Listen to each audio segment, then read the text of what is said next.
Today I want to talk about the minimal facts argument, but the question is what is the minimal facts argument? So the minimal facts argument is books in the Bible that atheist scholars agree are possibly credible. These books that are used are Romans, 1st and 2nd Corinthians, Galatians, Philippians, and 1st and Thessalonians. Now this argument is made popular by Gary Habermas, and the argument goes something like this.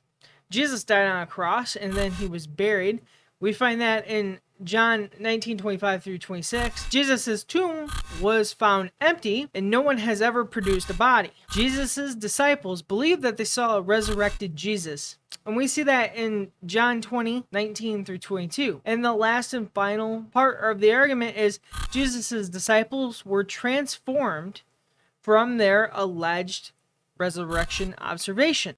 Now, one thing that I've heard a lot, specifically by followers of Islam, about Jesus not really dying on a cross, that he was not crucified on a cross, that it was really one of his disciples. If we look at John 19:25 through 26, we observe that people are standing at the foot of the cross of Christ. And he even speaks to them. Jesus said to his mother and his disciples, whom he loved, standing nearby, he said to his mother, "Woman, behold your son." Now, the thing is if that really wasn't Jesus talking, and it was, like, say, Judas is a example that people use all the time. If that was Judas and not Jesus, right, they would have known. There is more to recognizing somebody than just physical appearance.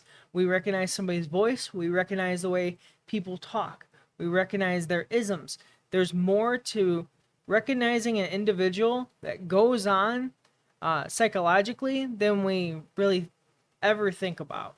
There's a reason why we recognize people so quickly, and it isn't just their physical appearance. So the whole point I'm trying to make here is that if it wasn't really Jesus on the cross, even with the physical disfigurement, I would comfortably argue that they would recognize him, or they would recognize if it wasn't him. Now, another objection to this is that Jesus' tomb was empty in the second part of the argument, and nobody's ever produced a body because the body was stolen. That's what is often used. The body was stolen by the disciples.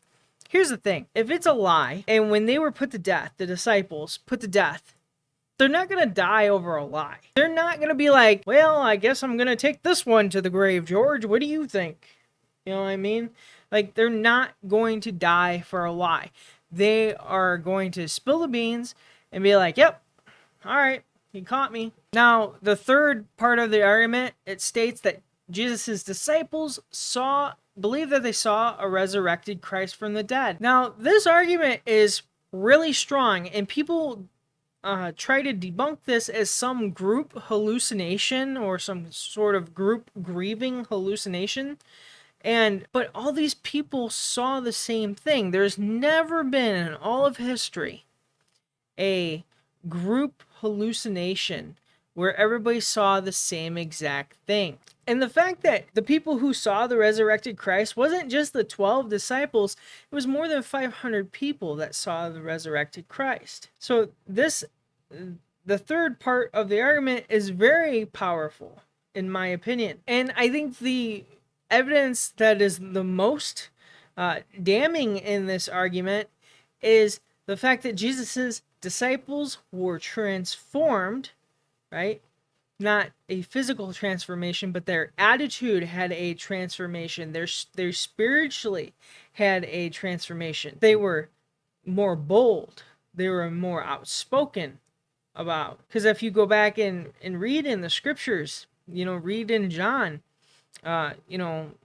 people that were denying Christ, like Peter denied Christ 3 times. And then all of a sudden, he's out open air preaching, telling these people what they did to Jesus, using such boldness and power in his words. There was a actual spiritual transformation there. So something happened to Peter between point A and point B. So again, there's this spiritual change that's happening to these people. The question that somebody may ask is, why has there been such a dramatic change from point A to point B? Maybe because that it's true, that they really saw the resurrected Christ, that they really had a real life experience that wasn't just a figment of their imagination. Maybe what they saw was more real than what you or I have ever seen before. I hope this got you thinking. To my Christian friends, remember, be like Jesus.